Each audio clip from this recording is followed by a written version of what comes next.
Écoutez, l'amitié judéo-chrétienne de Paris-Ouest est particulièrement heureuse ce soir de recevoir Monsieur Dominique Bourrel, que nous avions eu déjà le plaisir d'avoir il y a quelques années et qui nous avait fait une conférence remarquable sur un livre qu'il venait d'écrire, consacré à un des grands penseurs juifs du XXe siècle, je pense que vous connaissez son nom, Martin Buber.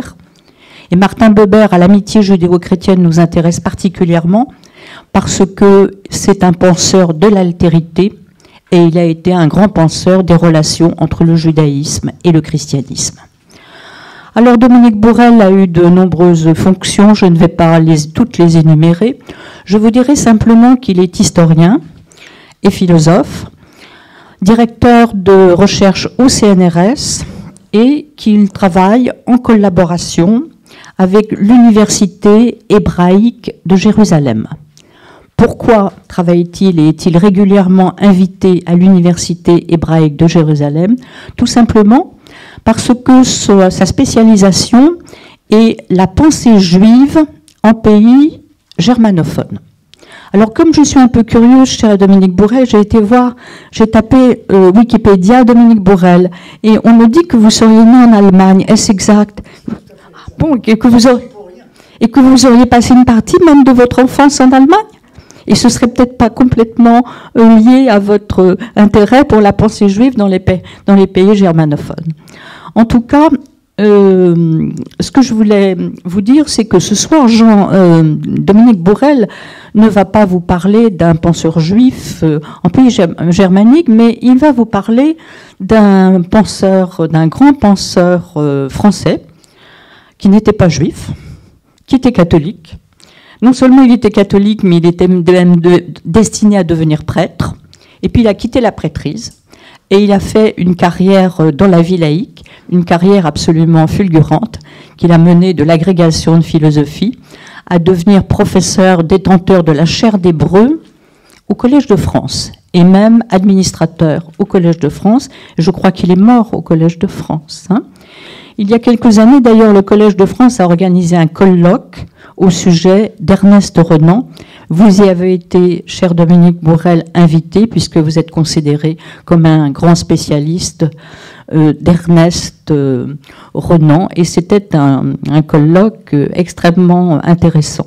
Alors Dominique Bourrel va nous retracer le cheminement de ce petit breton qui est né à Tréguier, et dont la figure a pâli beaucoup aujourd'hui, parce que je suis persuadée que si vous parlez aux jeunes générations et peut-être même aux plus anciennes d'Ernest Renan, ça ne leur dit plus rien. Ils ont complètement oublié qu'à la fin du XIXe siècle, Ernest Renan a été véritablement le maître à penser en France, aussi célèbre que Victor Hugo. Et d'ailleurs, je crois, mais vous allez me dire si je me trompe, que ces funérailles ont été payées par l'État, des funérailles nationales, et qu'il y a eu 3 propositions de loi pour transférer ses cendres au Panthéon. Et j'ai lu cette phrase très amusante dans les actes du colloque, qui disait « Si aujourd'hui, on proposait de transférer les cendres de Renan au Panthéon, qui après tout pourrait se justifier, ce ne serait pas l'Église catholique qui s'y opposerait, parce qu'au XIXe siècle, le Panthéon, l'Église catholique s'y est complètement opposée. Ce ne serait pas l'Église catholique qui s'y opposerait, ce seraient les musulmans. Parce qu'effectivement, Renan a eu sur les musulmans, sur l'islamisme, sur les rapports avec l'Europe, des considérations peu amènes et peut-être d'une grande lucidité. Alors je vous ai apporté 2 livres. Ah oui, mais je ne peux pas bouger, mais je les ai oubliés. Je vous ai apporté 2 livres qui m'ont semblé très emblématiques de notre soirée. D'un côté, La vie de Renan, un petit livre que j'ai trouvé dans la bibliothèque de mon grand-père qui était breton, donc entre bretons. Mais ce qui m'a intéressé, c'est que ce livre, il l'a acheté en 1916, alors que le livre est paru en 1863. Qu'est-ce que ça veut dire ? Ça veut dire que ce livre s'était véritablement inscrit dans la culture française comme un grand livre, comme une référence, et cela est resté jusqu'à la Deuxième Guerre mondiale. Et maintenant, c'est complètement terminé. Et Dominique Bourrel, dans ce livre, va nous dire quel rapport Ernest Renan entretenait avec Jésus, sa judéité, le judaïsme en général. Et puis je vous ai apporté un deuxième livre qui a été écrit 150 ans plus tard, l'année dernière, écrit par la Conférence des évêques de France. donc par l'Église catholique officielle, et qui s'intitule « Déconstruire l'antijudaïsme chrétien ». Alors quand on déconstruit quelque chose, c'est que ce quelque chose a été construit.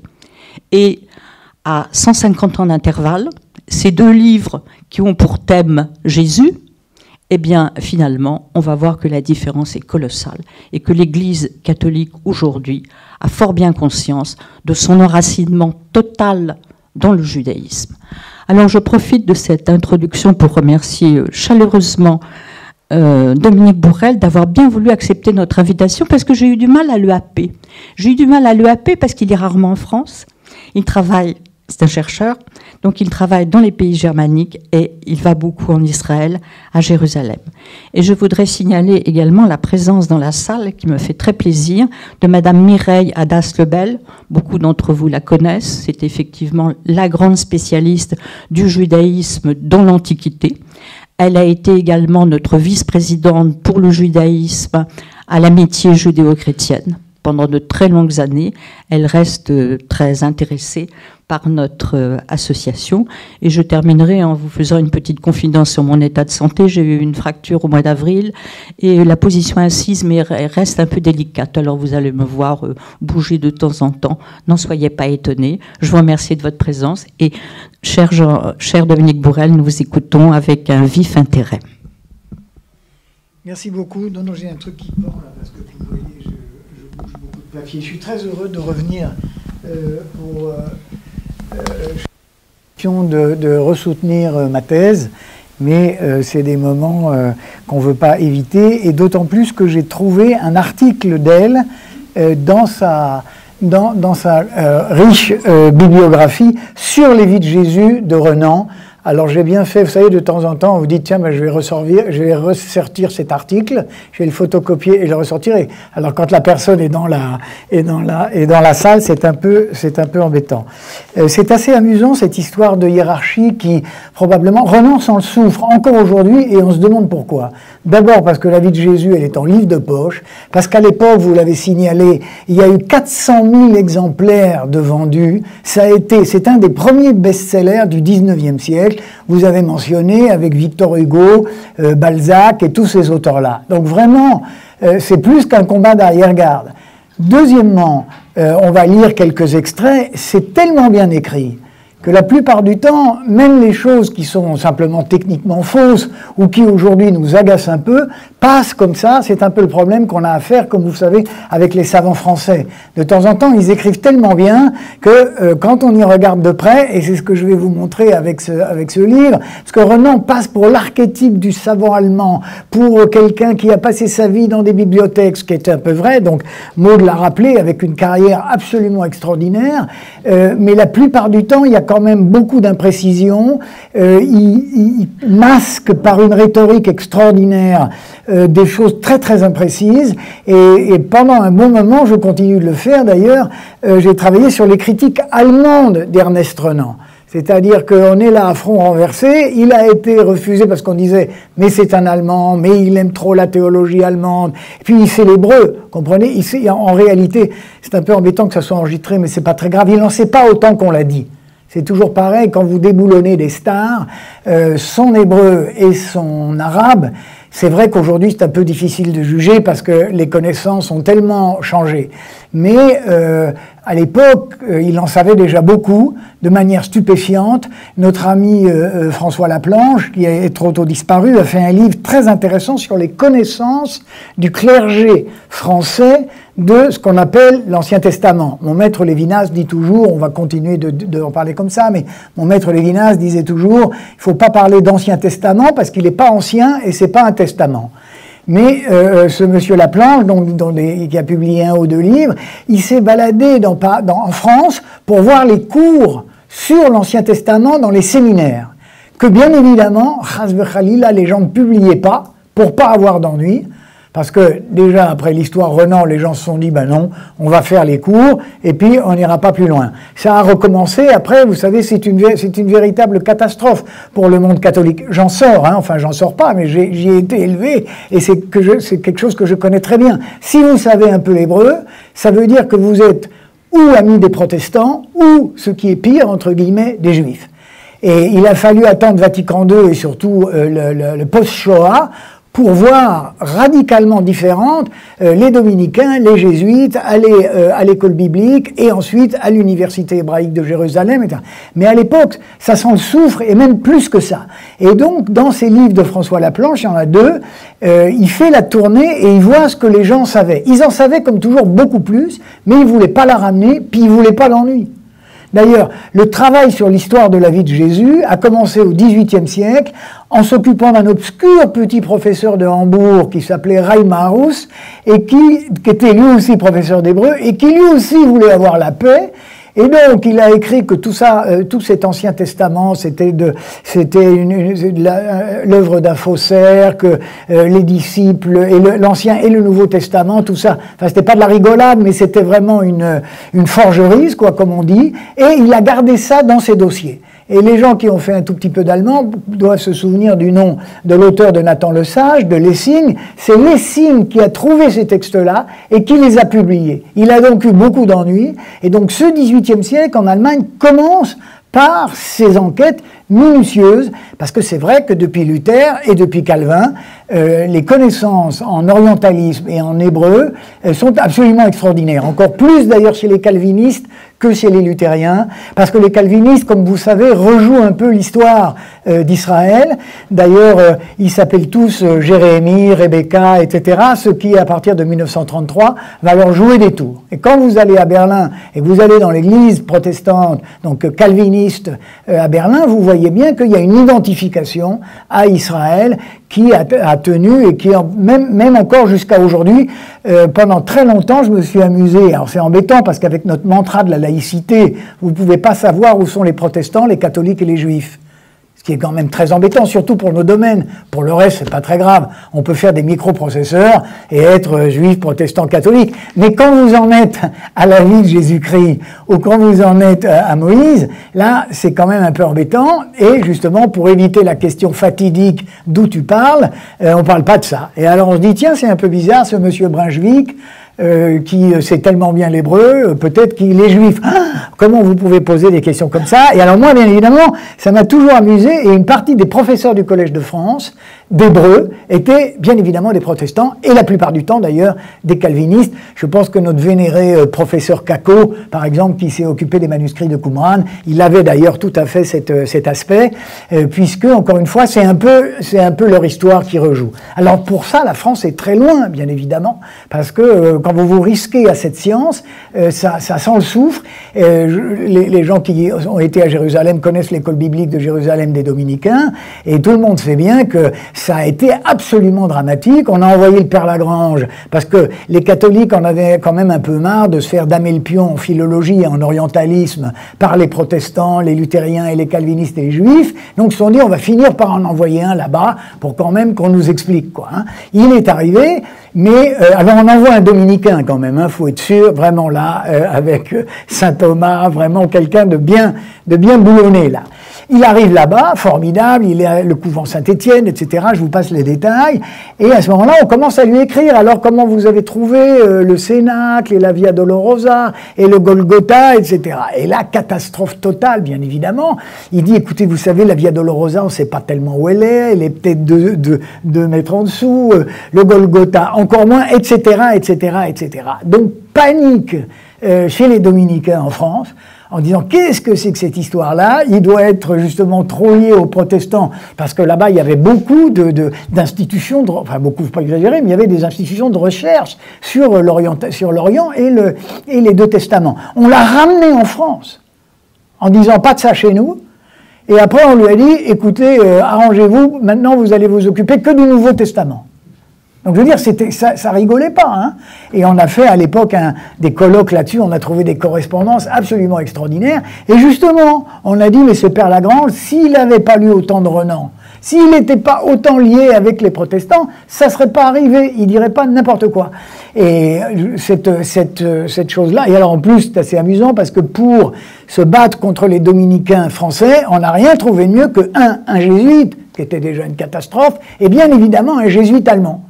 Et donc, alors là, vous aviez, avant la guerre de 14, vous aviez déjà une troisième guerre. Alors, inutile de vous dire que tout ça n'est maintenant qu'un lointain souvenir, bien évidemment. Tout ce monde-là fait des billets à l'université hébraïque, des thèses. Notre ami Étienne Naudet, que Mireille connaît si bien, il commentait la Coupe du Monde de football en hébreu à la télévision israélienne. Sans robe de bure, d'ailleurs, rassurez-vous, mais un de mes gourous qui était professeur, Marcel Dubois, qui était dominicain, patron du département de philo de l'université hébraïque, donc vous voyez que maintenant, heureusement, ces choses-là se sont un peu éloignées. Mais pas du tout, bien sûr, du temps de Renan, et où déjà, on lui a beaucoup reproché de fréquenter beaucoup trop les protestants et même les juifs. Alors, vous avez dit 2 mots, je ne veux pas, et ce qui m'a intéressé aussi, c'est de voir, alors on n'aura pas le temps de le faire, mais dans les livres des Juifs, surtout des Israéliens, c'est-à-dire des Juifs d'après la guerre, d'après la Deuxième Guerre, qui écrivent sur Jésus et sur le Christ, c'est très très intéressant, parce qu'il y a une espèce de mode. Quand j'étais étudiant, il y en avait pas beaucoup, on parlait pas beaucoup de ces choses-là, puis après il y a eu la traduction d'André Chouraki, il y avait le célèbre professeur Trémontant, qui écrivait un livre sur Yehoshua de Nazareth. Alors là, ça a l'air... Oui, dites-moi. Notre fondateur est le professeur Jules Isaac. Voilà, bien sûr. Jésus et Israël. Voilà, absolument. Un grand livre en 1948. Voilà. 1948 a eu une importance colossale et sa visite au pape bien sûr. A eu aussi une importance énorme bien pour sûr. sortir l'Église de son amnésie et de la faire entamer une anamnèse et de la faire entamer une véritable anamnèse pour se souvenir véritablement des racines juives du christianisme. Hein. Donc Jules Isaac. Bien sûr. D'ailleurs, le premier livre de Luther s'appelait que Jésus est né juif. Parce qu'il voulait bien évidemment embarquer les luthériens dans sa croisade contre Rome. Puis quand il a vu que ça ne marchait pas, alors là, comme vous savez, il a publié des textes absolument épouvantables qu'on a réédités au moment de la Deuxième Guerre mondiale sans en changer un iota. Réédité ? Ah si, ça a été tout le temps... Hitler a fait rééditer, bien sûr. Et les thèses de Luther ont alimenté effectivement idéologiquement la haine des Juifs pendant le Troisième Reich. Alors, un des premiers à s'être occupé, c'est justement mon cher Martin Buber, qui avait un mot... C'est aussi un peu le problème de Martin Buber, c'est qu'il écrit très bien. C'est que d'abord, il parlait 10 langues, il avait une pose de rabbin comme ça, chassidim, il a fait une carrière lui aussi absolument éblouissante, et il avait dit, Jésus, c'est notre grand frère. Ah oui, absolument. Nous, on n'a pas du tout de problème avec ça. Ah d'ailleurs, oui.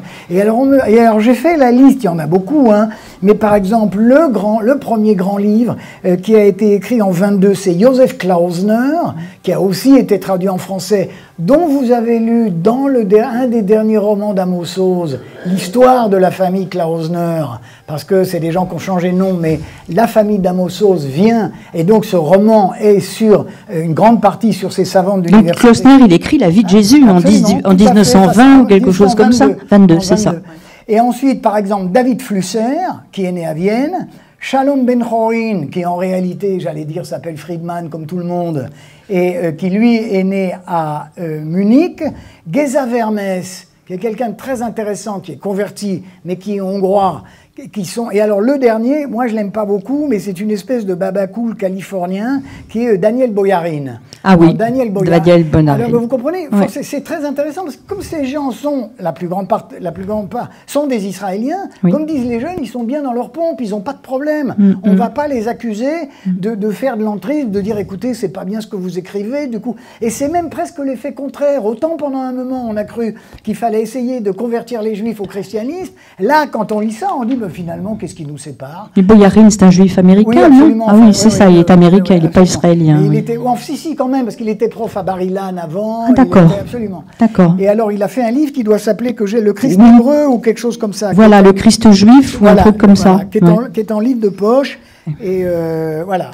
Le Christ juif, qui est un des derniers. Alors, c'est vrai que c'est des lectures très roboratives. surtout... mais révolutionnaire, pour des gens, complètement. absolument. Alors, de temps en temps, il exagère un peu, hein, c'est quand même trop facile, mais c'est vraiment très intéressant parce que ça bouscule, un peu comme était la traduction de Chouraki, quoi. Tout d'un coup, les gens ont découvert un autre texte. Alors, Chouraki en a rajouté quand même une louche, à mon avis, de temps en temps, mais c'était quelque chose de tout à fait extraordinaire, parce que sinon, c'était surtout ce qu'on appelle donc mal l'Ancien Testament, c'est quelque chose qui était passé comme ça, et qu'on traitait d'ailleurs assez peu dans l'Église catholique. C'est Renan qui a ouvert le chemin. C'est pour ça. Ben oui, au 19e siècle. Voilà, c'est pour ça que j'ai trouvé quand même, on n'aura pas le temps, mais j'ai trouvé quand même un texte du Père Lagrange. Donc vous voyez, je me suis quand même gardé. Le Père Lagrange, c'est le fondateur de l'école de Jérusalem, donc qui est dominicain et qui a fait un article en 1918 sur les vies de Jésus d'après Ernest Renan.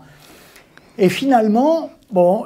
D'accord, d'après Ernest Renan, ça je savais pas. Au contraire, c'est très intéressant parce qu'il se dit, ben voyez, il n'aime pas les protestants, Renan. Et donc, ça nous permet d'utiliser, parce que notre chère Église catholique est maligne, donc ça leur permet d'utiliser Renan contre les protestants. En disant, c'est vrai qu'ils savent mieux l'hébreu que nous, mais ils racontent n'importe quoi. Enfin, je vous la fais quand même un peu... Mais pourquoi Renan a été chassé du Collège de France ?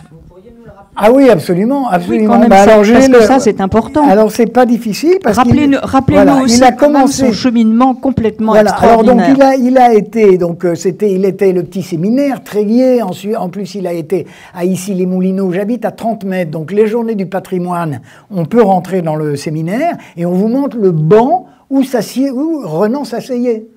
Oui. Les gens actuels, aujourd'hui, comme si, enfin, il manque plus que la plaque, quoi. C'est quand même un peu curieux. Et donc, il a énormément travaillé. Il avait un très bon professeur d'hébreu qui s'appelait Monsieur Lehir. Ah oui, l'abbé Lehir, voilà, un breton d'ailleurs. Voilà, l'abbé Lehir. Un breton. Et à un moment, il a décidé qu'il devait sortir en tout cas, il voulait plus être prêtre. Et à ce moment-là, il a passé l'agrégation, devant d'ailleurs Victor Cousin, qui était le président de l'agrégation. Il a été pris premier à l'agrégation de philosophie. Ouais. Et ensuite, comme vous l'avez très bien dit, il commence une carrière absolument météorique chez les sémitisants. Et il est élu au Collège de France. Ça fait un petit moment, c'est en 62, donc oui. 1862. Oui, oui. Ça fait un petit moment qu'il attendait. Il y avait naturellement un autre candidat que le cher nonce apostolique envoyé par Rome disait surtout on veut pas de ce Renan au Collège de France, c'est pas possible. Et on est sous le Second Empire, voilà. 1862. Et puis à la fin, il a quand même été élu. Il fait sa leçon inaugurale, les dates sont partout, hein. Il fait sa leçon inaugurale et là, il écrit, il y a 3000 personnes, donc il n'y a pas assez de place au Collège de France, le plus grand amphithéâtre à l'époque faisait 300 ou 400 places, ils sont dehors et tout d'un coup, il fait une leçon pas très technique, justement accessible à tout le monde, parce que sinon, quand vous entrez au Collège de France, et partout ailleurs, c'est pas difficile de faire une première leçon tellement casse-pied ou érudite que vous êtes sûr que toute votre vie, même Lévinas au début, je lui ai dit, mais pourquoi il m'a dit, j'ai toujours voulu pouvoir compter mes étudiants. Quand tu parles, on était 5 autour d'une table, avec les textes de Husserl non traduits. Alors quand même, je trouvais que c'était un peu dur. Alors Renan, pas du tout. On lui a dit, écoutez, faites pas trop de bruit, allez-y doucement. Il dit, non, ça fait rien, ça m'est égal. Donc le soir même, il a été révoqué parce qu'il a dit que c'était une personnalité incomparable. Un homme incomparable. Un homme incomparable. Et alors pourquoi c'était insupportable parce pour l'Église ? Parce qu'on ne parle pas du l'Église ? Fils de Dieu comme ça. Enfin, on va où là ? Vous comprenez ? Donc effectivement, il en faisait un personnage historique et il lui enlevait sa dimension christique. Absolument. Et alors qu'est-ce qui lui est arrivé le lendemain ? Alors ça, il a été révoqué, suspendu, révoqué. Et puis là, il y a eu une histoire absolument formidable, qui est bien évidemment un de mes passages favoris. Du coup, qui est-ce qu'on a pris pour le nommer, pour le remplacer ? Eh bien, on a pris quelqu'un qui s'appelait Salomon Munk, qui bien évidemment était un juif allemand, orthodoxe, qui savait lui aussi toutes les langues, qui a traduit Maïmonide et qui était un immense savant, et que d'ailleurs Renan regardait avec un peu de jalousie, parce que lui, Munk, il venait de ça. Il avait étudié dans une académie talmudique, il avait été l'élève de Hegel, et comme tous ces juifs allemands, on lui proposait, il n'avait pas de chaire en Allemagne, et tous ces gens-là sont venus en France. Ils sont venus grossir le rang de l'école pratique des hautes études. Alors évidemment, il faut être un peu habitué, parce que vous ne pouvez pas savoir si les gens, ils sont juifs, protestants, bon, mais quand on s'appelle d'Ehrenburg, quand on a des noms comme ça, et puis quand on est un peu habitué, on les trouve. La société asiatique asiatiques étaient bien évidemment remplis de savants juifs allemands, ou juifs hongrois, ou juifs autrichiens. Pourquoi? Parce que ces gens-là, c'était souvent des fils de rabbins, qui voulaient pas être rabbins comme leur père, mais qui avaient eu cette connaissance absolument intime, arachnéenne du texte sacré. Et d'ailleurs, vous trouvez un sanskritiste, un spécialiste du monde chinois, etc. Vous en trouvez énormément, et il y en a au Collège de France. D'ailleurs, ils sont sympas au Collège de France, parce que la dernière fois, il y a eu ce colloque sur Renan. Oui. Alors, on m'a demandé de m'occuper du successeur qui était Salomon. Vous avez fait chaque fois qu'il y a un juif allemand, on me le colle. Donc là, le prochain, pour la syriologie, c'est Julius Oppert. C'est la même histoire. Alors lui, il n'est pas de Glogau, de Silésie, comme venait Munk, mais il vient de Hambourg. Personne ne veut lui donner de poste. Il fait le prof d'allemand au lycée Chaptal et dans un lycée. Puis gentiment, un jour, où, je sais pas, le type était malade ou un truc comme ça, il dit, mais vous savez, je sais faire autre chose. Et on crée pour lui la chaire d'assyriologie du Collège de France parce qu'on le faisait, ça n'existait pas. Comprenez? Parce que l'assyriologie, c'est encore pire que Renan, si je puis dire. Parce que Renan était compétent. Parce que l'assyriologie, c'est dire, il y a un autre déluge, il y a d'autres histoires, comme de votre Ancien Testament, entre guillemets, et là, vous pouvez plus dire que vous êtes les seuls, que la tradition monothéiste, etc., etc. Quand vous lisez, par exemple, Mircea Eliade et tout, c'est le début des religions comparées. Et ces religions comparées, vous avez un nombre de petits bébés récupérés par une princesse, emmenés quelque part, soignés là, etc., exactement comme Moïse, c'est absolument faramineux. Pourquoi? Parce que c'est bien évidemment des choses anthropologiques, ces histoires-là. Et en fait, c'est même pas une idée que les religions se copient ou se copient pas. C'est quelque chose qui est là, dans l'air, et dans l'air du temps. Et l'assyriologie, pendant un moment, on s'est beaucoup bagarré. Les gens ont dit, Sumer, ça n'existe pas. L'assyriologie, c'est un truc daté. La critique biblique, c'est un truc d'antisémite. Parce qu'à ce moment-là, forcément, quand on se met à regarder de près, et là, j'en parle avec crainte et tremblement, mais rien que l'hébreu. Rien que l'hébreu. Comme chacun sait, j'avais un grand prof qui était jésuite, qui s'appelait le père Beauchamp, qui devait être prof de chinois d'abord, et puis qui était prof d'hébreu, donc vous voyez, c'est absolument extraordinaire. Il donnait comme exemple, l'Ancien Testament, c'est exactement comme si vous aviez 3 ou 4 puzzles, pas les mêmes, sans modèle, et qui ne sont pas de la même époque. Et on a secoué un peu tout ça. Comme on dit maintenant, c'est les vainqueurs qui écrivent l'histoire, et débrouillez-vous avec ça. Comme disent les philologues allemands, démerden Sie sich et allez-y. Et donc les Allemands ont été formidables, ils vous ont fait 1 couche, 2 couches, 3 couches, vraiment une autopsie, genre médecin légiste, quoi. Hein, c'était absolument extraordinaire. Et puis, alors c'est pour ça que les catholiques ont envoyé le père Lagrange, parce qu'ils en avaient marre que les savants allemands, les luthériens, Khalila, leur disent, écoutez, vous savez, on est désolé là, mais ça va pas faire, c'est pas bon, on n'a rien. Et de temps en temps, à l'époque, je disais, pour faire détendre mes étudiants, je disais, vous savez, l'Esprit Saint, c'est sûrement l'Esprit Saint, simplement ses connaissances d'hébreu, c'est un tout petit peu juste. Mais ça va s'arranger, je veux dire. Et Mireille Hadas-Lebel a fait un livre formidable sur l'histoire de la langue hébraïque, qui est bien évidemment, comme toutes les langues, quelque chose qui va dans les coins un peu partout, selon qu'elle est parlée au 8e siècle, au moins 8e siècle, 6e siècle, etc., etc. Donc ça, c'est absolument facile. Mireille, je vous coupe une minute, oui. Elle est admirative, je crois, Mireille, pour Ernest Renan. Oui. Et Mireille Hadas-Lebel m'a confié qu'elle avait beaucoup d'admiration pour Ernest Renan, mais que par moments, ça l'agaçait. Est-ce que vous pourriez nous dire en quoi il a ouvert un chemin dans la vie de Jésus tout à fait extraordinaire? En quoi est-il un pionnier pour nous rappeler véritablement la judéité de Jésus? Et pourquoi est-ce qu'à un autre moment, il peut agacer? Pourquoi est-il à la fois un novateur, me semble-t-il, est-il à la fois un novateur et un traditionnaliste? Oui, parce qu'à la fin, il dit quand même qu'il fait la grandeur de Jésus, c'est qu'il est plus juif. Il a été juif pendant longtemps. Oui, mais au début, qu'est-ce qu'il dit? Ah ben c'est magnifique. Il a des descriptions du lac Tibériade, de la Galilée, qui sont des choses, encore une fois, comme c'est bien écrit. Moi, j'ai fait à l'université de Tel Aviv, au département de français, un séminaire pendant 6 mois sur Ernest Renan. Les gens étaient absolument scotchés. Les gens on nous disait, mais comment Renan, c'est épouvantable, c'est l'antisémitisme, toutes les histoires de race, etc. Parlez-nous de sa sale réputation qu'on lui a faite. Il y a des tas de choses compliquées chez Renan, les ariens, les non-ariens, etc.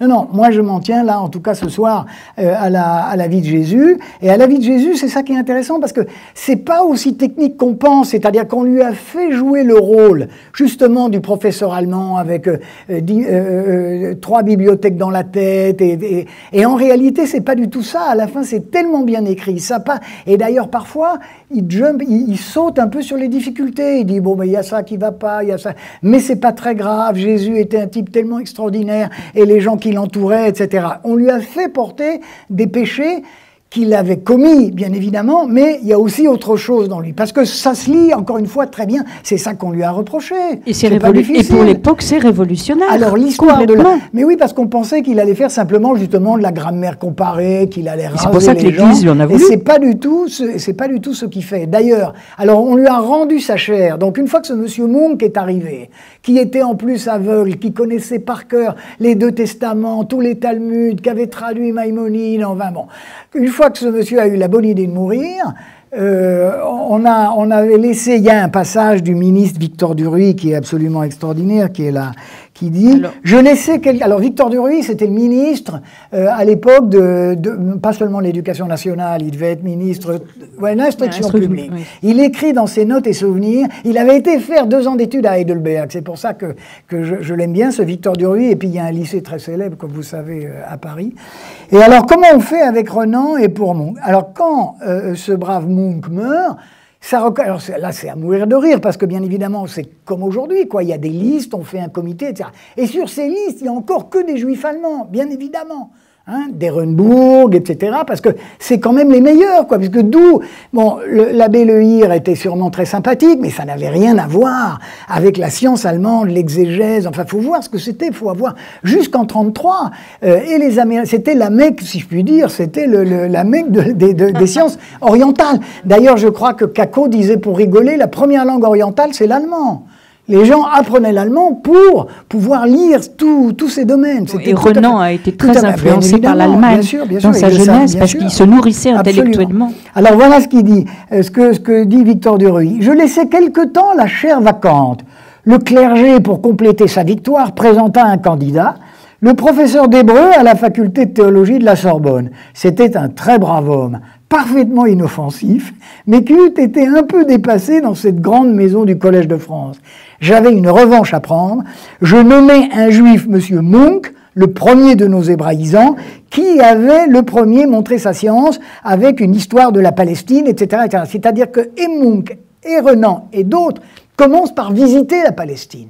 Vous comprenez, c'est la première fois qu'on va en Palestine et qu'on fait des récits de voyage. Quand il a écrit La vie de Jésus, il avait déjà été en Palestine? Absolument. Et on voit bien on a fait un colloque sur Renan en Orient, et on voit qu'il a été, comme disent, il a été bluffé par une partie du paysage. Et on voit, il récupère ça dans sa vie de Jésus. Et les gens qui l'aiment pas, ils lui disent, mais allez à Tibériade, allez voir, vous allez voir.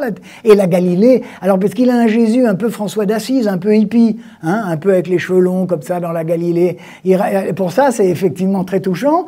Et alors Jérusalem en prend toujours un sacré coup. D'ailleurs, il dit Jésus détestait Jérusalem. Et alors, après, il y a des notes très techniques, des choses très très importantes sur les pharisiens, sur les sadducéens, auxquels les gens comprennent rien, bien évidemment, et c'est pour ça qu'on lui a fait porter l'espèce de masque du grand savant allemand et qu'il n'avait pas. Alors après, on a fini par rendre la chair à Ernest Renan en 1870, immédiatement, et donc, comme vous l'avez dit très bien, il a été... Alors, on a sa deuxième leçon où là, alors, il a dit, bon, non, on va faire 1 Samuel 4, et on va faire ce texte, et puis ce verset, et puis on va rester 3 ans dessus, comme ça, on n'aura pas d'ennui. Et ensuite, quand il est mort, alors, c'était intéressant, parce que du coup, qui est-ce qu'on va prendre? Il y avait de nouveau mes copains juifs allemands qui étaient là, en disant, bon, écoutez, maintenant... Et alors, on a pris un protestant pour ça, parce que, vous savez, c'est des questions très, très intéressantes. L'année prochaine, n'oubliez pas, on fait le 100e anniversaire de la fondation de l'université hébraïque de Jérusalem. C'est de ça que je m'occupe en ce moment, en 1925. Et c'est tout à fait extraordinaire parce que c'est une université qui est créée sans l'État. L'État n'existe pas. Et bien évidemment, pour avoir fréquenté ces archives, et d'ailleurs notre consul général qui est invité à l'inauguration, il écrit au Quai d'Orsay en disant « c'est une université allemande hein. ».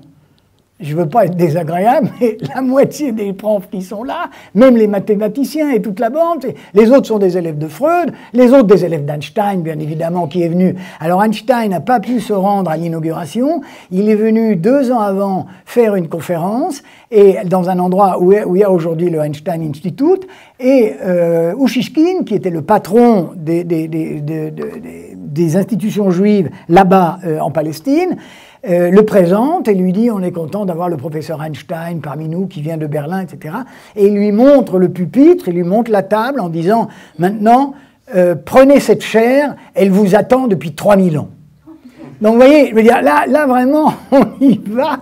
Et alors, cette université hébraïque de Jérusalem, les gens dont je vous ai parlé tout à l'heure, Flusser, Klausner, tous ces gens-là, c'était des profs, là.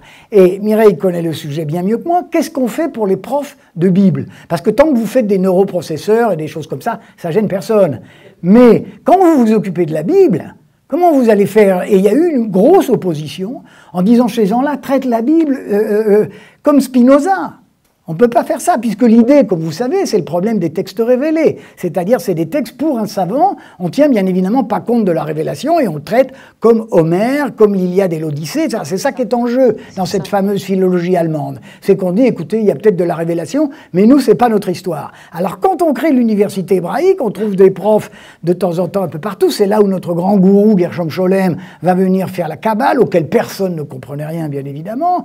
Et puis là, chaire de Bible. Qu'est-ce qu'on fait? Qui est-ce qui va s'y coller? Alors, les gens commencent à hésiter un peu, disent non, moi je fais la Bible de la Mishnah, moi je fais une Bible un peu ailleurs, etc. En disant, c'est un coup à prendre du premier jour. Et ils ont réussi, ils ont fait un coup formidable. D'abord, ils avaient invité le grand rabbin Kook, qui avait eu la bonne idée de créer son institution l'année d'avant. Alors on lui a dit, mais rabbin Kook, qu'est-ce que vous allez faire là-dedans? C'est des types qui mangent pas cachère, c'est des divorcés, c'est des types comme ça. Vous pouvez pas aller avec ces gens-là.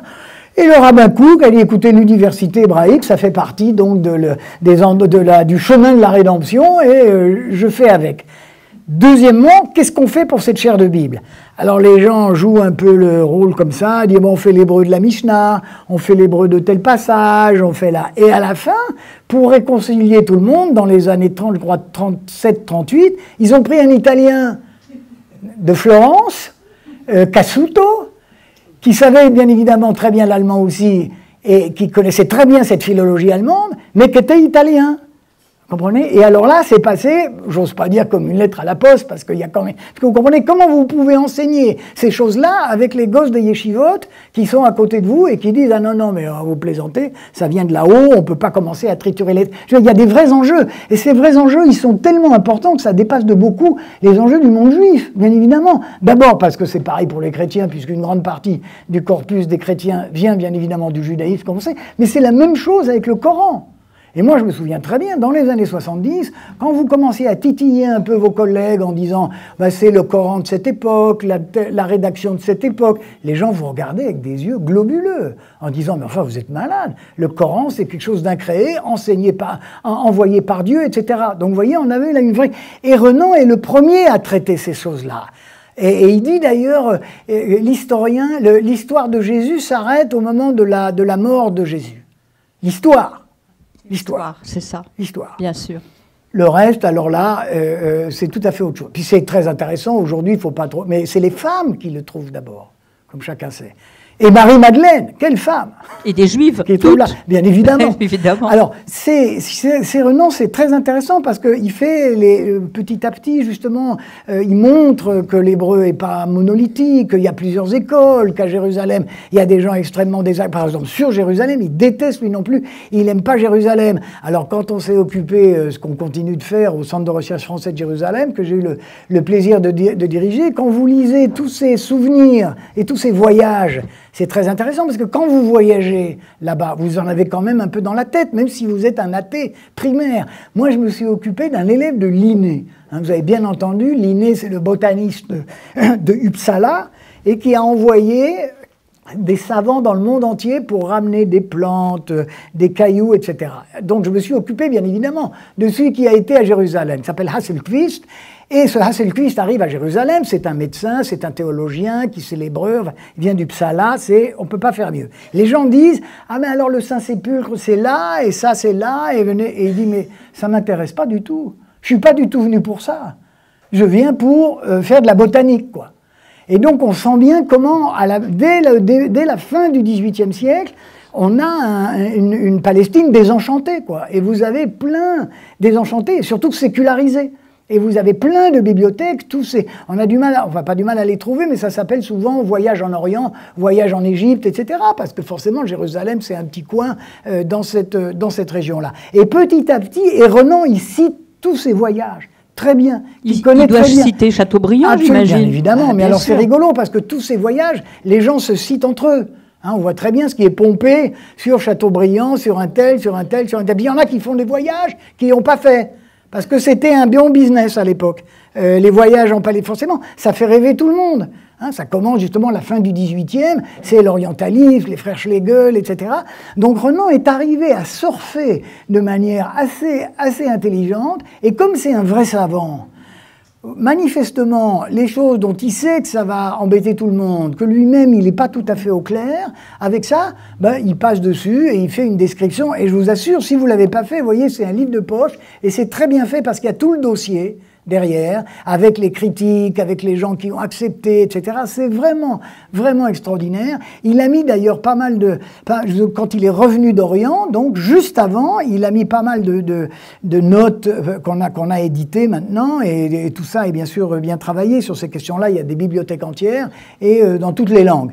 Mais si vous voulez, ça a été un choc vraiment extraordinaire, et donc comme toujours dans ces choses-là, alors il y a des évêques qui disent « mais finalement on le savait bien », et puis finalement si ça vous ébranle, c'est que vous étiez déjà dans un mauvais chemin, quoi. Hein, c'est que votre foi, de toute façon, si ça tient qu'à un accusatif ou un gérondif ou un truc mal fagoté, on va pas se bagarrer pour ça, quoi. On va pas se bagarrer pour ça, sauf qu'il y a quand même des gens à qui on a fait beaucoup de difficultés. Alors, ce qui m'a aussi intéressé, justement, c'était la manière dont on en parle maintenant dans le monde juif. Et même à l'époque, c'était déjà un roman. J'ai regardé l'histoire de Heinrich Gretz, qui est notre Bible, qui est assez contemporaine. Comme c'est les Allemands, c'est 11 volumes, bien évidemment, en allemand. Et pour lui, c'est un roman. Il dit, ah mais vraiment, Renan, c'était intéressant, mais dans son roman, il écrit que... Donc là, il n'y a même plus besoin de discuter.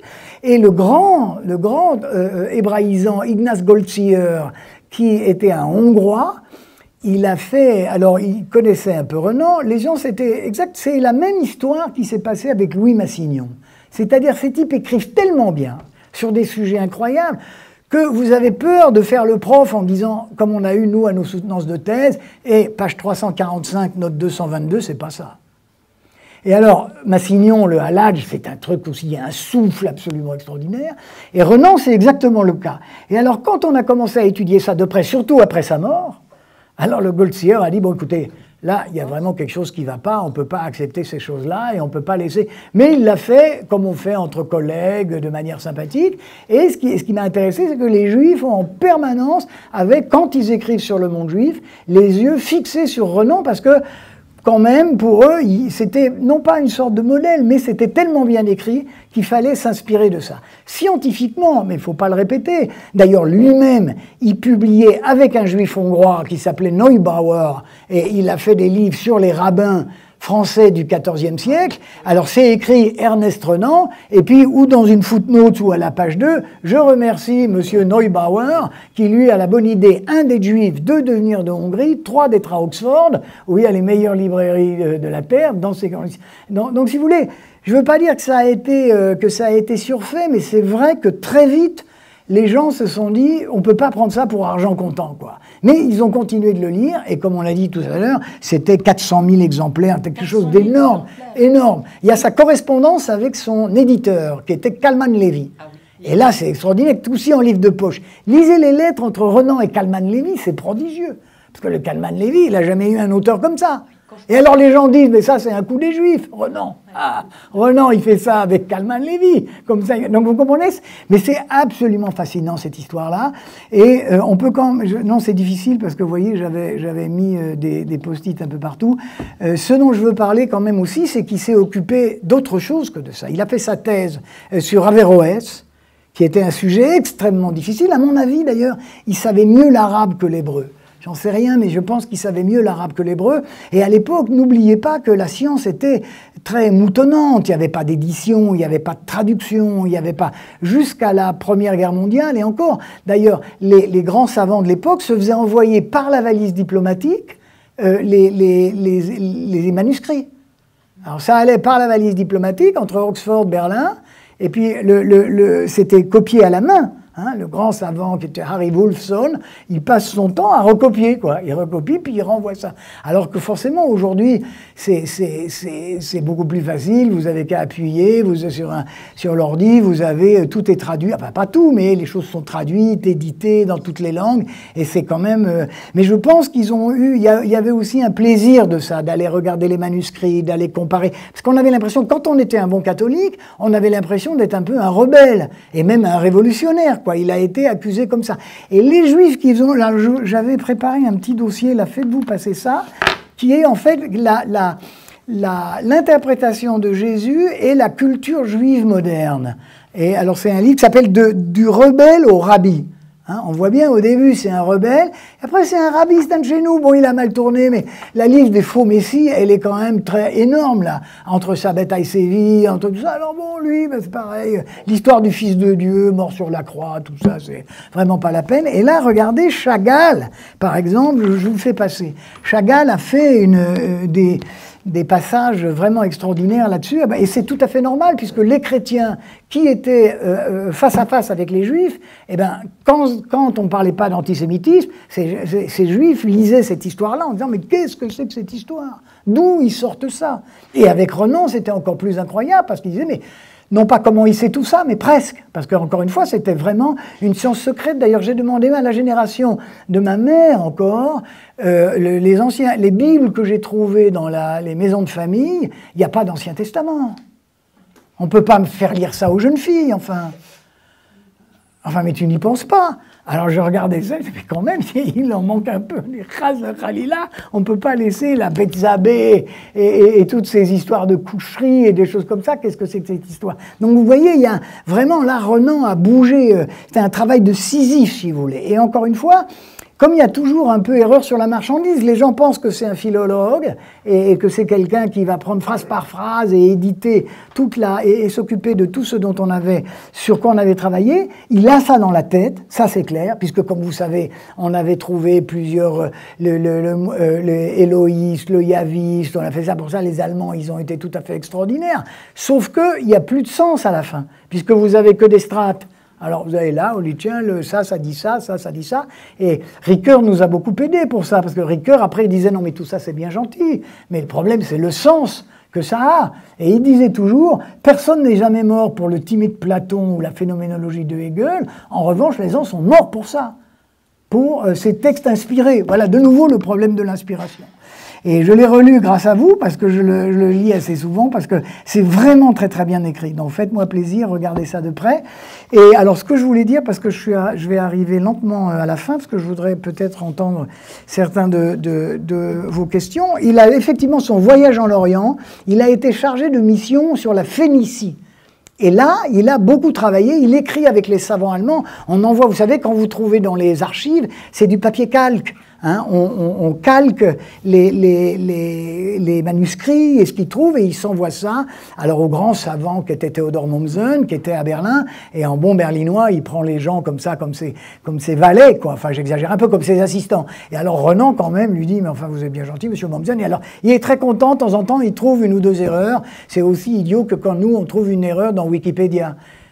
Erreur d'une année, hein, ne nous fâchons pas.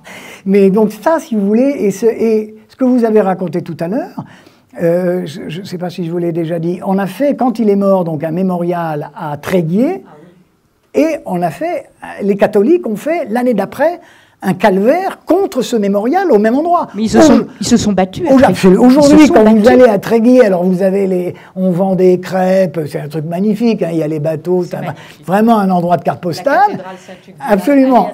Il y a un endroit de carte postale et vous voyez alors les savants qui sont cotisés là et à côté. Et on me racontait qu'il y avait encore dans les mariages, dans les choses comme ça, c'était extrêmement compliqué selon qu'on habitait là, selon qu'on habitait. Enfin, forcément, il y a rien de tel que des petites villes comme ça voilà, et bretonnes.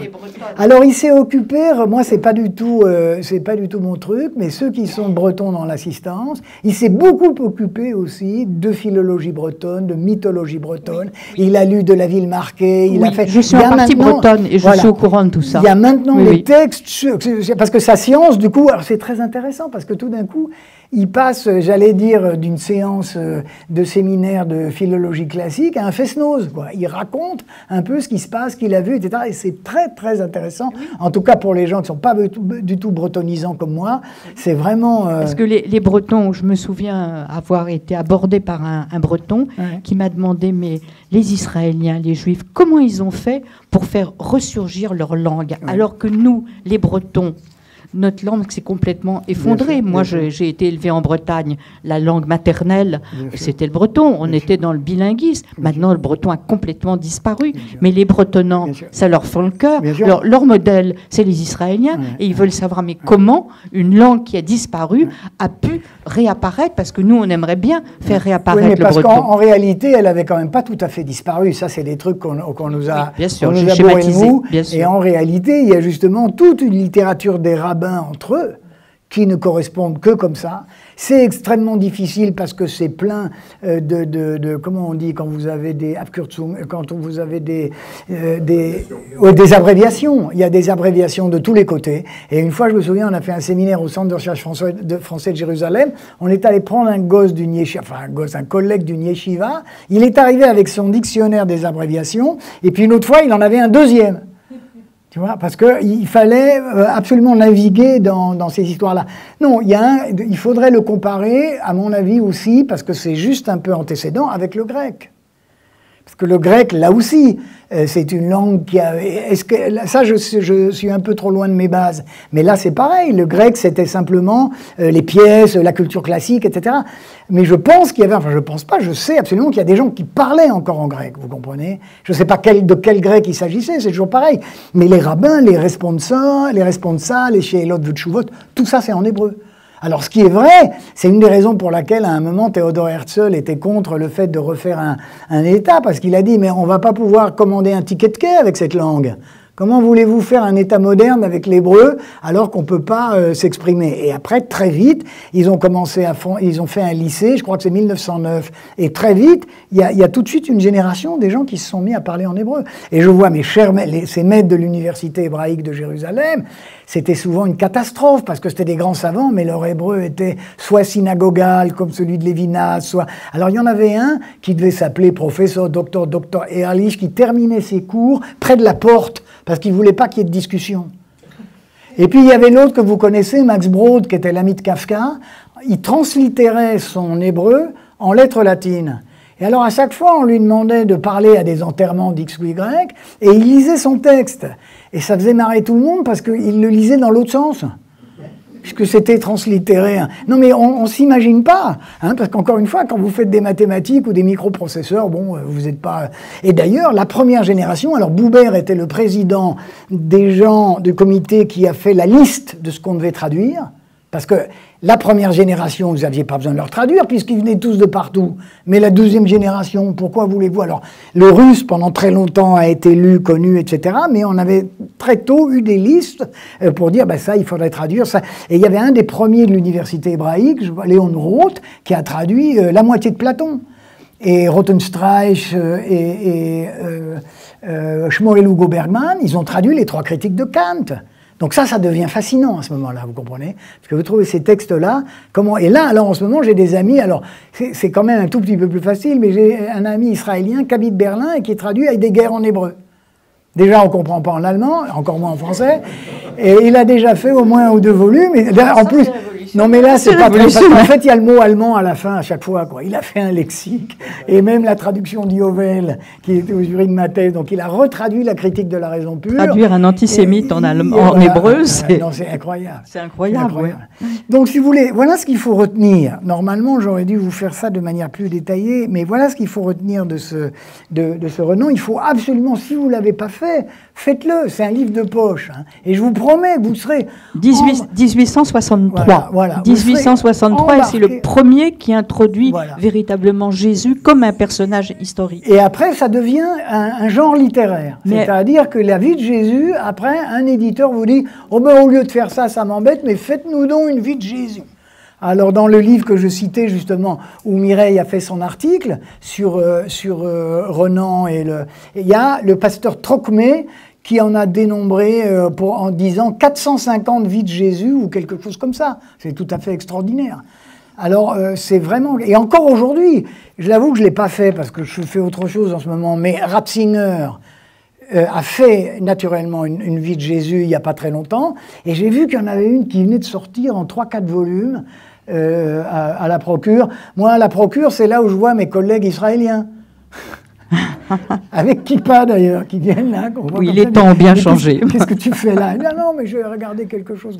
Pour l'histoire de l'hébreu, donc Mireille a fait un très joli livre sur l'histoire de l'hébreu, et notre chère Sophie Mesguich, qui était aussi la directrice du Centre de recherche français de Jérusalem, Sophie Kessler, l'une de ses spécialités, c'était l'histoire de l'hébreu. Elle a justement commencé à travailler sur l'enseignement de l'hébreu au Collège de France. Parce qu'on je vous signale que le Collège de France a été créé pour ça, pour justement que les théologiens ne prennent pas la tête, si je puis dire, et c'était pour l'hébreu, le grec, et je crois une troisième langue. Et la chaire d'hébreu a été créée quand? Elle est 1523, Sous François Ier? Oui, quand on crée le Collège de France pour ça. C'est extraordinaire. Et il n'y a plus de chaire d'hébreu au Collège de France. Bien sûr que si. Il y a toujours une chaire d'hébreu au Collège de France? Avec un type merveilleux qui s'appelle Remer, qui est d'ailleurs... Mais ça s'appelle pas chaire d'hébreu.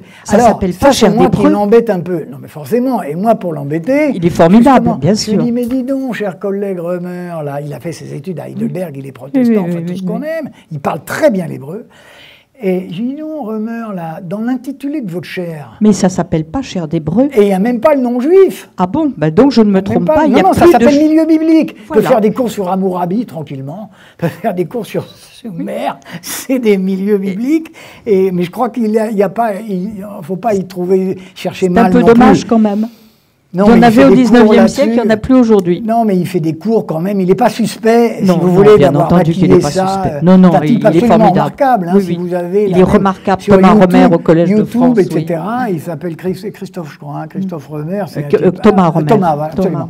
Thomas Remer, c'est l'administrateur général et c'est un type absolument remarquable et délicieux et c'est pas très loin d'ici en plus, alors on peut y aller. Et donc voilà, si vous voulez, il faut essayer de trouver parmi cette tradition de voyage à Jérusalem, il y en a partout, hein. Vous avez après Flaubert, les voyages formidables de Flaubert, Pierre Loti bien évidemment, le bon Jean Guiton, alors vous pouvez trouver ça, des gens qui sont comme ça très pieux, qui s'inclinent, et puis des gens comme Flaubert qui vraiment, comme disent les jeunes, on n'a rien à cirer, qui voient ça. Et puis alors, autre intérêt, ça, j'ai développé ça quand j'étais au CNRS, les consuls. Qu'est-ce qu'on prend comme consul là-bas? Parce que les Allemands, ils prennent des orientalistes. On ouvre, au moment où le grand orientaliste du Collège de France, Sylvestre de Sacy, meurt, 1838, on commence à créer des consulats en Palestine, à Jérusalem. Sinon, tout ça dépendait de la porte ottomane. Et les premiers, c'était les Anglais, bien évidemment. Ensuite arrivent immédiatement les Prussiens. Et quand il y a un Prussien protestant, il doit y avoir immédiatement un catholique français. Il ne faut quand même pas les laisser jouer avec tout ça.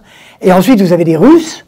Ensuite, vous avez les Grecs. Et en 10 ans, vous avez un maillage absolument extraordinaire, et ces consuls, ils servent à tout, mais par exemple à recevoir les savants, les religieux, à donner un petit coup de main, à essayer que tel et tel se fasse pas casser la figure. Donc, si vous voyez, il y a une espèce de deuxième maillage avec la science religieuse, avec la science politique, et encore une fois, les Allemands, ils sont tous docteurs de l'université.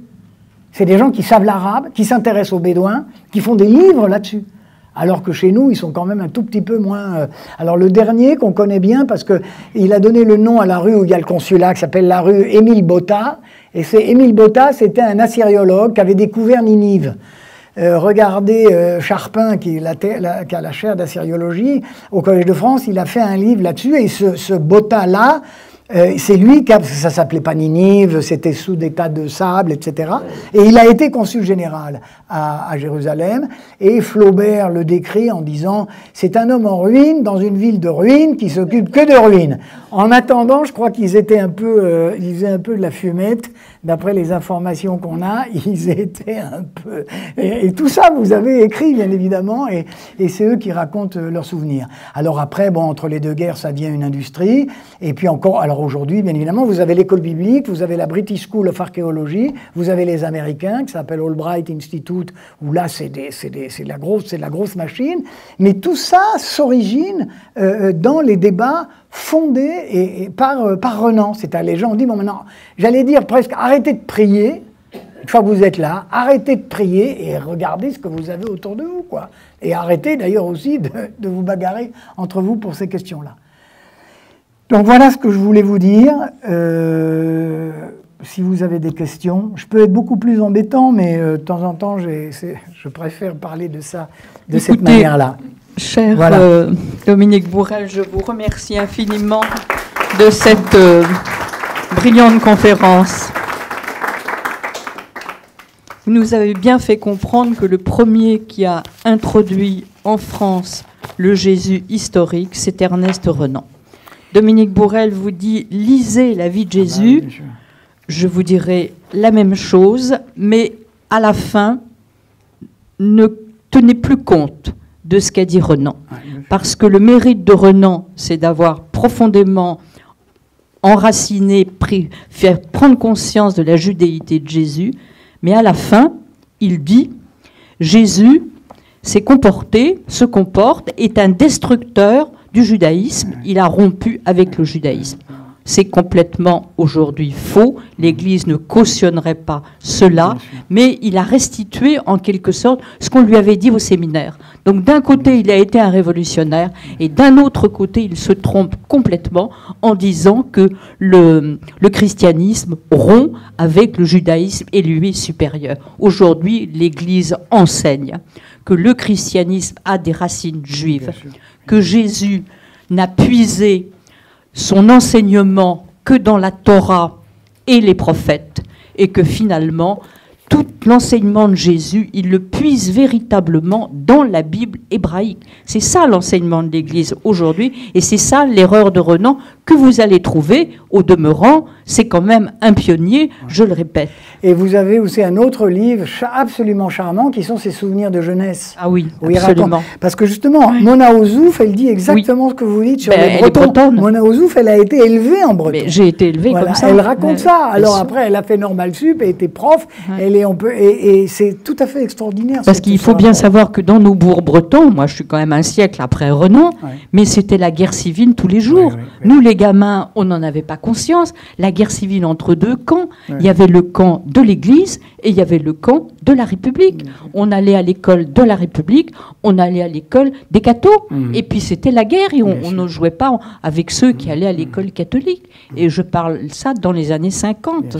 Donc quand on vous dit qu'en 1800, quand la statue de Renan a été inaugurée à Tréguier, les Bretons se sont battus entre eux. Il a fallu appeler la garde républicaine, si mes souvenirs sont exacts. Tout ça, on a oublié, parce que l'Église s'est ralliée à la laïcité, mais le père de la laïcité et de la séparation de l'Église et de l'État, c'est bien Ernest Renan aussi. Et pendant très longtemps, les chaires du Collège de France, par exemple l'histoire de l'abbé Breuil, etc., et même et dans les deux sens, parce que l'année de ma naissance, donc ne l'oubliez pas, en 1952, on a proposé à Teilhard de Chardin une chaire au Collège de France, puisqu'il était, comme vous savez, biologie, géologue, et c'était du lourd, comme disent les jeunes. Donc les gens ont dit, on y va.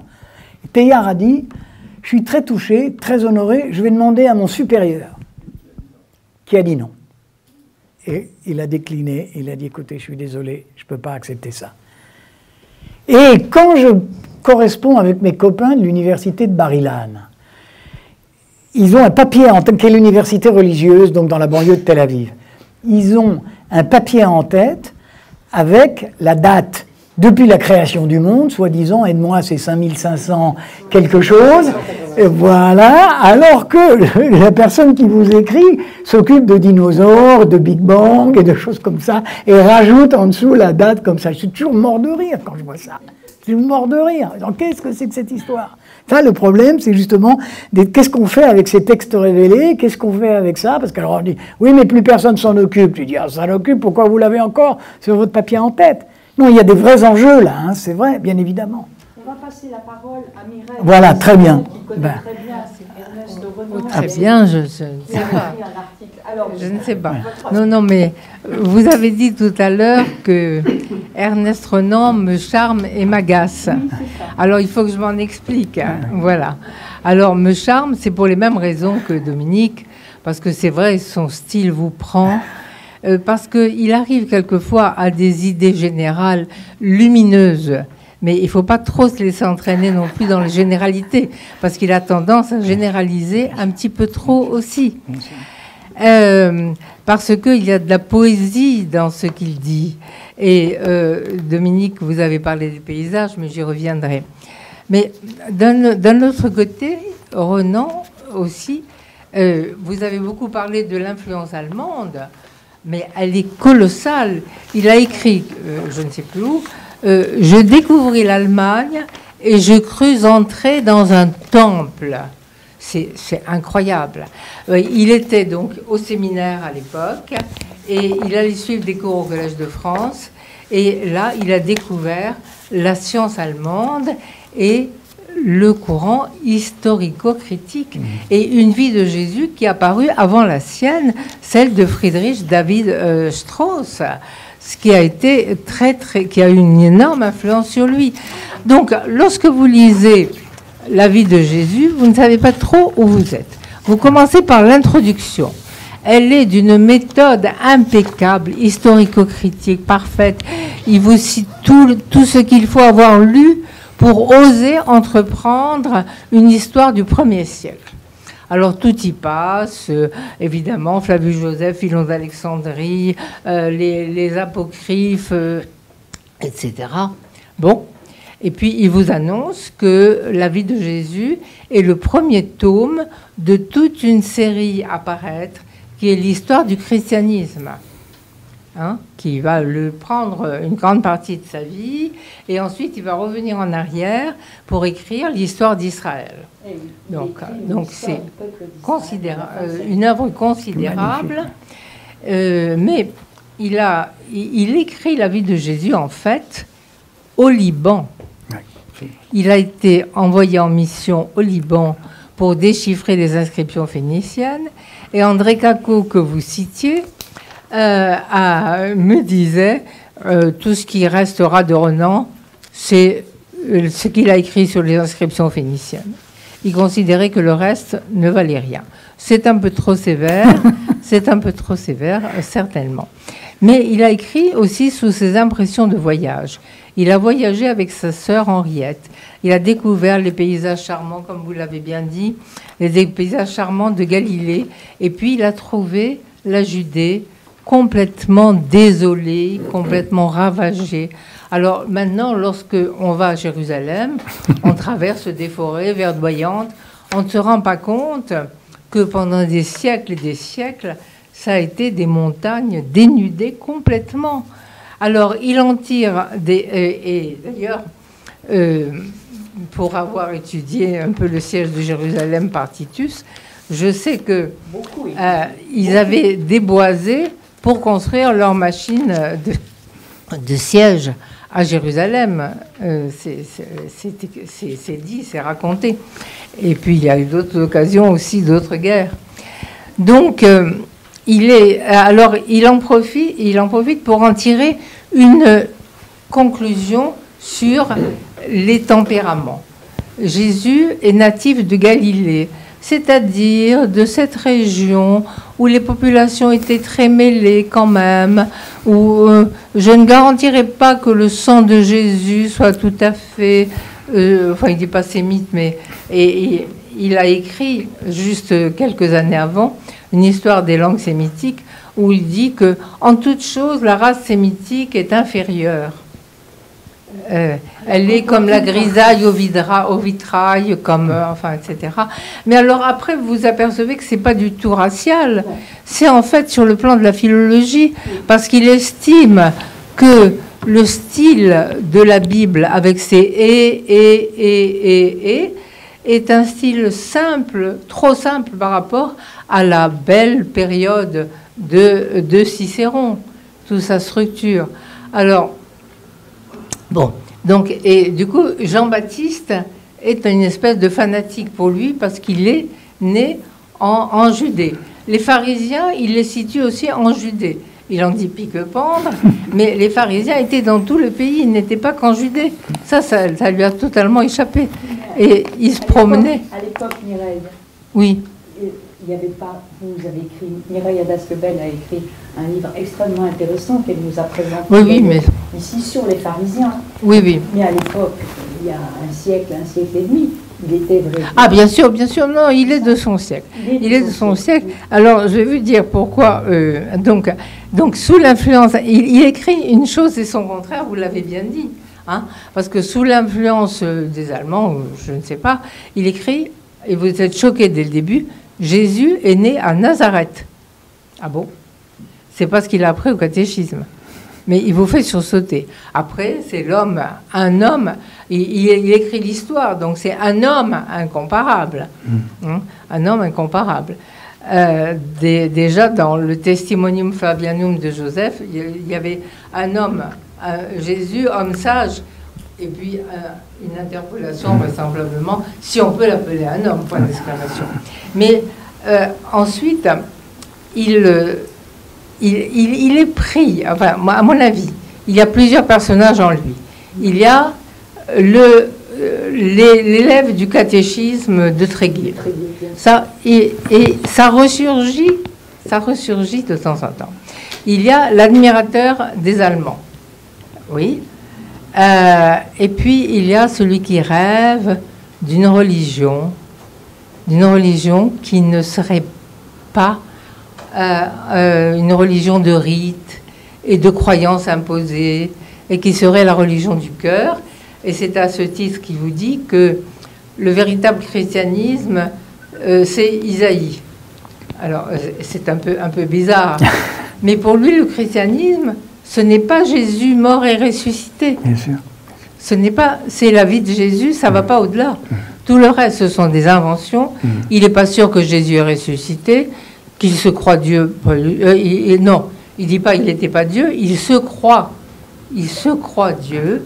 Les miracles, il en fallait pour le peuple à l'époque, le peuple croyait aux miracles, il en fallait. Alors, est-ce que Jésus est juif ou pas? Alors, c'est là qu'on assiste à un pas en avant, un pas en arrière. Jésus, il se faisait une haute idée de la divinité qui ne doit pas au judaïsme. Page 77. Ensuite, page 92.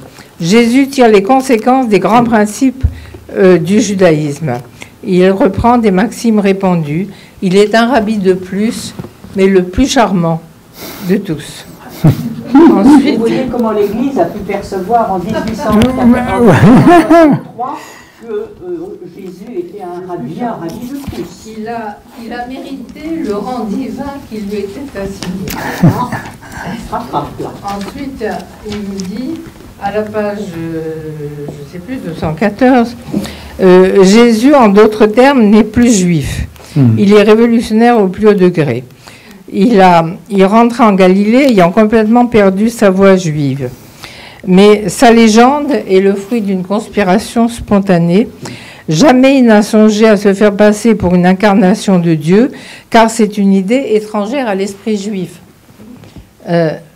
Donc à 10 pages d'écart. Alors, c'est ça qu'on ne comprend pas dans Renan. Il est écartelé. En même temps, on a l'impression qu'il ne veut pas faire de peine à sa mère ou à sa sœur. Il veut montrer qu'il respecte, mais il est gêné, il ne croit pas, quoi. Je ne peux pas aller jusque-là. Je peux pas aller jusque. Il devait être prêt. Mais alors il a là. absorbé l'enseignement au séminaire. Il a absorbé aussi Mais oui. L'idée que les Juifs avaient crucifié quand même. Voilà. Alors c'est là, bon, je peux, j'admets, je peux passer sur tout le reste. Mais quand il arrive à Pilate et à la crucifixion, alors ça devient intolérable. Ça devient intolérable de nos jours. Pour nos mentalités à nous, ça devient intolérable. C'est pour ça qu'il faut lire ça en même temps. Alors je vous dis, Pilate était prévenu en faveur de Jésus, mais il a craint pour sa place. Donc, ce ne furent donc ni Tibère ni Pilate qui condamnèrent Jésus, ce fut la loi mosaïque. Tout juif, attendez, écoutez ça, tout juif qui souffre aujourd'hui pour le meurtre de Jésus a le droit de se plaindre, mais les nations ont leur responsabilité comme les individus. Or, si jamais crime fut le crime d'une nation, c'est la mort de Jésus. Voilà. Il restitue ce qu'on lui a appris. Voilà. Et c'est à la fin du livre, voilà comment. À la fin du livre, il faut quand même tout de suite avoir ça à la main et voir en 150 ans le chemin que l'Église catholique a parcouru, parce que je l'ai là, et il pose la question, les Juifs, chapitre 7, les Juifs sont-ils responsables de la mort de Jésus ? Et l'Église montre qu'effectivement, ce n'est pas la responsabilité que les Romains. Vous voyez, Mireille a dit, il a été écartonné entre son milieu catholique, son milieu breton, sa mère, qui ne suscite pas de faire de peine, et puis lui qui est devenu un homme de science, qui cherche la vérité, qui a perdu la foi. Oui. C'est très bien. Il a perdu la foi, mais il ne refuse pas la religion. Il a besoin d'une religion. Et il a un grand amour pour Jésus, une grande sensibilité. Il aime le personnage. Il l'aime vraiment.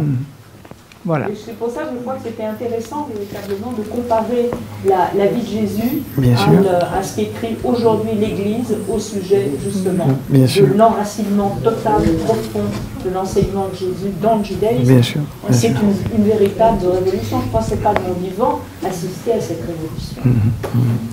D'autres questions? Le micro, je prends le micro. Sur ce